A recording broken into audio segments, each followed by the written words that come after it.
est satanique, diabolique, de faire des offrandes d'animaux auprès des ancêtres, auprès des divinités, pour ce que nous, les Africains, nous considérons comme Dieu. Le chapitre 4 parle de Caïn et Abel. Adam et Ève sont sortis du jardin, voilà, blabla, ils ont péché, ils sont sortis. Et en dehors du jardin, ils donnent deux enfants. Caïn et Abel. Caïn le grand frère, Abel le petit frère. La Bible dit que chacun d'eux avait un travail.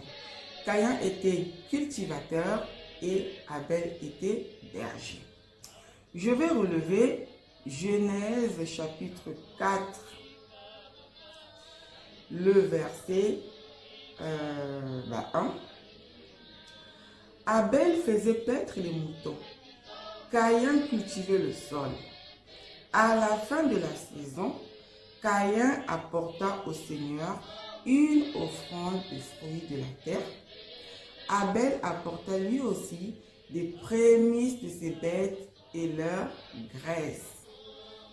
Je m'arrête là.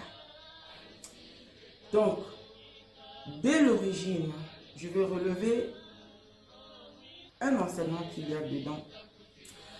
Dès l'origine de l'humanité, d'après, voilà, ils disent que l'homme savait déjà qu'il fallait faire des offrandes auprès du Seigneur. Et les offrandes, ce n'est pas uniquement l'argent, la dîme, les voitures, les biens matériels comme nous connaissons aujourd'hui. C'était le fruit du travail de chacun. Abel apporte les moutons en offrande et Caïn apporte les fruits de son travail. Il s'avère que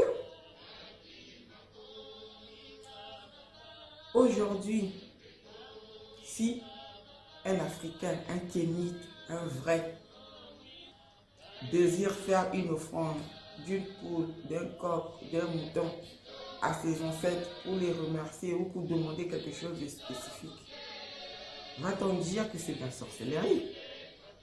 Abel, dans la Bible, a donné des offrandes d'animaux et pas n'importe lesquels.